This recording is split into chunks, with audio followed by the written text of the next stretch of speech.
तो तुर्की और अजरबैजान के खिलाफ भारत में आक्रोश है। पाक का समर्थन करने पर तुर्की अजरबैजान का विरोध लगातार जारी है। कई बड़े ट्रैवल पोर्टल्स ने तुर्की को बुकिंग लिस्ट से हटा दिया है और हैशटैग बॉयकॉट टर्की अब लगातार ट्रेंड कर रहा है। और इसके अलावा हैशटैग बॉयकॉट अजरबैजान भी ट्रेंड कर रहा है। टर्की और अजरबैजान जो भारतीय पर्यटकों के लिए बेहद अच्छी डेस्टिनेशंस बन गई थी विजिट करने के लिए, लेकिन अब लगातार अजरबैजान और तुर्की को बॉयकॉट किया जा रहा है।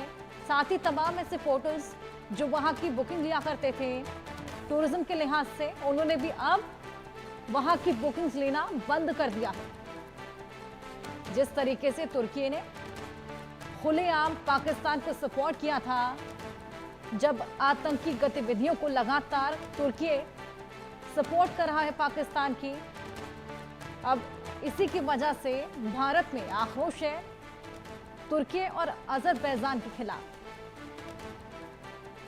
वहीं तुर्की अजरबैजान का बॉयकॉट लगातार जारी है। भारतीय ट्रैवल पोर्टल्स ने बुकिंग लिस्ट से इन्हें हटा ही दिया है और अपनी बुकिंग कैंसिल भारतीय टूरिस्ट वहां के लिए करा रहे हैं। भारत में विरोध के बाद तुर्की और अजरबैजान को खासा नुकसान भी हुआ है। ट्रैवल बॉयकॉट से दोनों ही देशों को 7,000 करोड़ का नुकसान हुआ। तुर्की को करीब 4,150 करोड़ का नुकसान। आप इस आंकड़े से अंदाजा लगा सकते हैं कि कितना ज्यादा ये नुकसान अजरबैजान को करीब 2,905 करोड़ तक का हटा। वहीं तुर्की और अजरबैजान ने पाकिस्तान का समर्थन दिया था खुलेआम, हमने आपको दिखाया भी था, लेकिन अब सोशल मीडिया पर लगातार hashtag boycott Turkey Azerbaijan trend कर रहा है। और इसी के बाद हमने देखा कि भारत के जो तमाम लोग जो टूरिज्म के लिहाज से इन दोनों ही प्लेसेस को चुनते थे, अब उन्होंने इन दोनों ही जगह को बॉयकॉट करना शुरू कर दिया है और सोशल मीडिया पे भी लगातार ये ट्रेंड कर रहा है। ऐसे में इस ट्रेंड के बाद से वहां का टूरिज्म बेहद कम हो चला है और खासा नुकसान यहाँ पर दोनों ही जगहों को हुआ है। टर्की अजरबैजान जहां पर लोगों ने अब जाने के लिए तमाम बुकिंग्स कैंसिल करा दी है। हमारे साथ ग्रुप कैप्टन यूके देवनाथ जुड़ गए हैं, आइए उनसे बातचीत करेंगे इसी पूरे मुद्दे को लेकर। स्वागत है सर आपका। और जिस तरीके से अब टर्की और अजरबैजान को बॉयकॉट किया जा रहा है, और किया भी क्यों ना जाए, जिस तरीके से पुलिस सपोर्ट ये पाकिस्तान को कर रहे थे, जिस तरह की गतिविधियां पाकिस्तान अंजाम दिया करता है, उसके बावजूद ये सपोर्ट देखने को मिला, जबकि पूरा विश्व इन्हें कॉर्नर कर रहा था। तो ऐसे में बॉयकॉट करना तो बनता भी है।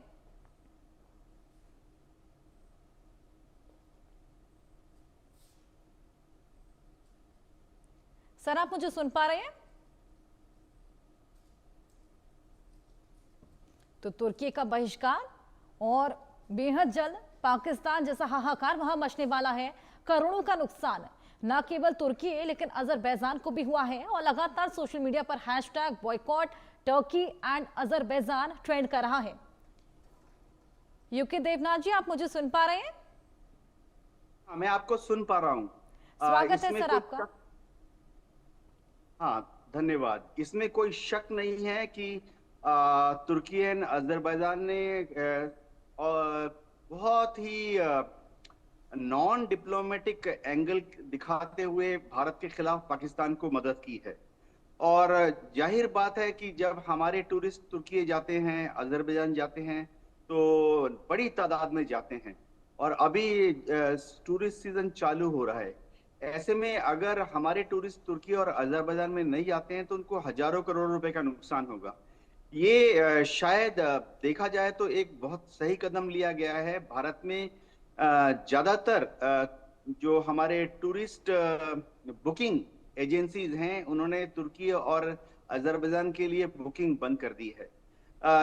अगर मैं याद कराऊं दर्शकों को, जब मालदीव्स ने भी आज से 3 साल पहले, 2 साल पहले थोड़ा भारत विरोधी रुख अख्तियार किया था, तो उस वक्त भी हमने हमारे टूरिस्ट को मालदीव्स जाने से डिस्करेज करना शुरू कर दिया था और उससे मालदीव्स की इकोनॉमी को बहुत बड़ा धक्का लगा था। तो इस बार भी अगर हमारे टूरिस्ट जो हैं वो तुर्की नहीं जाएंगे, अजरबैजान नहीं जाएंगे, तो उनकी जो टूरिज्म इंडस्ट्री है, जिसमें कि उनके होटल्स हैं, उनके कैब चलाने वाले हैं, उनके जो फूड सप्लाई करने वाली एजेंसीज हैं, गाइड्स हैं, उन सबको बहुत बड़ा नुकसान होगा। और ये हमारा एक नॉन डिप्लोमेटिक इमोशनल तरीका है तुर्की और अजरबैजान पर दबाव डालने का, कुछ हद तक ये कारगर साबित भी होगा। जी। बिल्कुल सर, ये तो हमने टूरिज्म के लिहाज से बातचीत की, लेकिन ट्रेड पर कितना असर यहाँ पर देखने को मिलेगा, क्योंकि तमाम एक्सपोर्ट्स भी वहां पर किए जाते हैं। जी हाँ, तुर्की और अजरबैजान के साथ भारत का बहुत अच्छा ट्रेड है। जाहिर बात है कि जो नॉन डिफेंस ट्रेड है, उस पर काफी इफेक्ट पड़ेगा।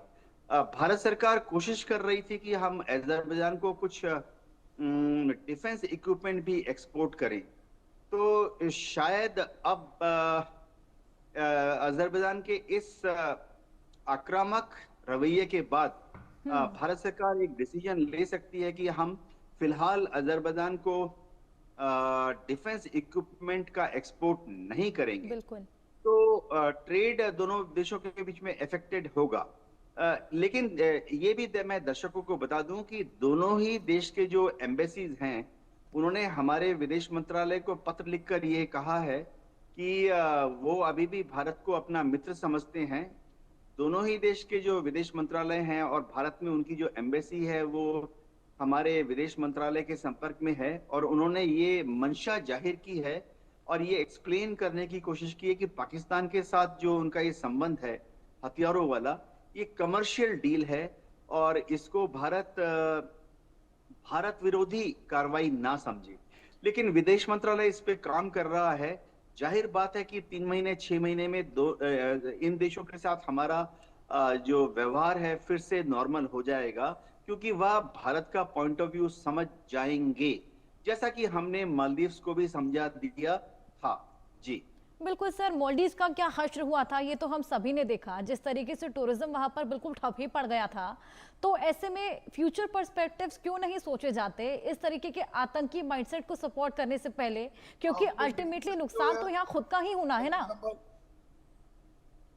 जी हाँ, होता ये है कि दुनिया भर के काफी देश हैं, खासतौर से जो मुस्लिम देश हैं या जो जैसे कुछ देश इसमें ओआईसी के देश भी हैं, Organisation of Islamic Cooperation, Arab League के भी कुछ देश हैं। ये लोग पाकिस्तान के साथ दोस्ती निभाना चाहते हैं क्योंकि वह उनकी डिप्लोमेटिक मजबूरी है। हमें भूलना नहीं चाहिए कि तुर्की में या अजरबैजान में जब भी इलेक्शन होते हैं तो उनकी जो पॉलिटिकल पार्टीज हैं उनको वोट मिलता है, या जो अभी रूलिंग पार्टीज हैं वहां पर एर्दोगान है, उनको काफी वोट मिलता है अगर वो अपने जनता के सामने जाके बोलते हैं कि उन्होंने मुश्किल घड़ी में पाकिस्तान की मदद की। ये उनका एक डोमेस्टिक जो ऑडियंस है उसके लिए जरूरी, मतलब उनकी जो घरेलू पॉलिटिक्स है उनकी एक मजबूरी बन जाती है, क्योंकि उनको भी इलेक्शन में वोट चाहिए, उनको भी दिखाना पड़ता है जो रूलिंग जुनता है वहां पर, रूलिंग पार्टी है, कि वो बहुत मजबूती से दुनिया भर के गरीब और कमजोर मुसलमान देशों के साथ खड़े हैं। तो हर्षा, बिल्कुल। ये डोमेस्टिक पॉलिटिक्स की उनकी मजबूरी है। हमारा विदेश मंत्रालय, श्री एस जयशंकर जी, जो कि 40 साल से विदेश नीति में काम कर रहे हैं, उनको पहले से ही ये सब मालूम था। तो तुर्की और अजरबैजान के इस दुर्व्यवहार को हम आस्ते आस्ते विदेश मंत्रालय काबू में ले आएगा और थोड़ा सा नरम कर देंगे, थोड़ा सा भुला भी देंगे। जी। बिल्कुल, तो यानी कि आतंकी माइंडसेट को फॉलो करने के चक्कर में, सपोर्ट करने के चक्कर में खुद के ट्रेड का भी नुकसान करवा लिया, टूरिज्म का भी नुकसान करवा लिया। हमारे साथ defence expert major Mohammad Ali Shah भी जुड़ गए हैं। स्वागत है सर आपका। यहाँ पर हम लोग बात कर रहे हैं हैशटैग बॉयकॉट टर्की और अजरबैजान की। जिस तरीके से टूरिज्म वहाँ पर इम्पैक्ट हुआ है, खासा असर वहाँ पर ट्रेड पर भी पड़ा है। ऐसे में अब भारत का प्लान है उसे आतंकी देश घोषित करने का, साथ ही जो तमाम इंडियन मूवीज वहाँ पर शूट होती हैं, जैसे कि कैपेडोशिया हमने देखा जहाँ पर हॉट एयर बलून्स उड़ते हुए नजर आते हैं तमाम लोगों की तस्वीरों में और मूवीज में हमने उसको देखा है। अब वहां पर शूटिंग रोकने की भी पूरी तैयारी है। जी, देखिए, अजरबैजान और तुर्की ये ठीक ठाक रिलेशनशिप में थे, ये पाकिस्तान के साथ सपोर्ट में थे, ये तुर्की तो खास तौर से। अब जो है टूरिज्म बहुत हो रहा है हिंदुस्तानियों का, खास तौर से अजरबैजान और तुर्की। लेकिन देखिए, जब जंग होता है तो दो सेनाएं नहीं लड़ती हैं, सारे मुल्क के लोग इकट्ठा होकर एकजुट होकर लड़ते हैं। तो अगर लोग जो कह रहे हैं हमें फौज में जाना था, लड़ नहीं पाए, जरूरी नहीं है कि फौज में जाए। वो आप इकोनॉमी के टाइप पे ट्रैवल टूरिज्म मत करिए, आप उनको बॉयकॉट करिए, वहां पे मत जाइए आप, क्योंकि वो आपके दुश्मन देश को सपोर्ट कर रहे हैं। मैं स्वयं अजरबैजान गया था कुछ चंद एक साल पहले, एक टॉक, एक डिलीवरी, एक टॉक के लिए बुलाया था वहां पर। तो मैं अच्छी मेहमान नवाजी हुई, सब कुछ अच्छा हुआ, लेकिन जिस तरीके से उन्होंने पाकिस्तान को भी सपोर्ट किया है, ये बहुत निराश, बहुत दुख वाली बात है। और इनको, इनकी वजह जो भी होंगी मैं नहीं जानता, लेकिन हम हिंदुस्तानियों को तुर्की, अजरबैजान और ऐसे अन्य देश जो कि पाकिस्तान को सपोर्ट करते हैं वहां पर नहीं जाना चाहिए। वहां पर हमें अपने वतन की तरफ से, अगर आप फौज में नहीं आ सकते, तो बहुत लोग मुझे फोन कर रहे हैं, सर मेरे को भी फौज में जाना है, सरहद में जाना है, लड़ना है देश के लिए मर मिटना है लोग में। मैं कह रहे मेरे भाई, मर मिटो देश के लिए, हम सब तैयार है मर मिटने के लिए, लेकिन मर के जंग नहीं जीती है। आप जिंदा रहोगे तभी आप लड़ पाओगे, और आपका मकसद नहीं होगा कि आप देश के लिए जान दें, आपका मकसद होगा दुश्मन को अपने देश के जान देने दो। तो जो अन्य देश हैं जो पाकिस्तान को सपोर्ट करते हैं, अमेरिका ने सपोर्ट किया इंडायरेक्टली। अमेरिका ने जो IMF से जो फंड दिए, ये बहुत गलत किया है ना अमेरिका ने 2001 में जब पेंटागन और ट्विन टावर पे अलकायदा उसामा बिन लादेन का हमला हुआ था, तो अमेरिका ने लॉन्च कर दिया था वॉर अगेंस्ट टेरर, और लीबिया में कदाफी को मार दिया, इराक में सद्दाम हुसैन को मार दिया, अफगानिस्तान को तहस नहस कर दिया। 10 साल के बाद 2011 में उसामा बिन लादेन मिलता है पाकिस्तान से, और पाकिस्तान को बस पानी के नीचे को मार के डाल दिया। अलकायदा के अलावा जैसे कि लश्कर तोयबा हो गया, बिल्कुल सर, अब इन्हीं चीजों का खामियाजा तुर्की भुगत रहा है। एक और बड़ी खबर आप दोनों को ही दे दें, आप दोनों हमारे साथ बने रहिए। बॉयकॉट तुर्की से घुटनों पर एर्दोगन आ गए हैं। पर्यटकों की कमी के बाद अपील लगातार जारी, भारतीय पर्यटकों को तुर्की आने का न्योता दे रहे हैं, लेकिन अब इस न्योते का क्या? जिस तरीके से टूरिज्म पर वहां पर खासा इम्पैक्ट पड़ा है, टूरिस्ट जो कि लगातार अपनी बुकिंग्स को कैंसिल करा रहे हैं, अब जिस तरीके से टूरिस्ट की वहां पर कमी देखने को मिल रही है, क्योंकि इंडियन टूरिस्ट वहां पर बेहद ज्यादा जाने लगे थे, अब वहां पर अपील की जा रही है और खुद एर्दोगन यहां पर अपील कर रहे हैं।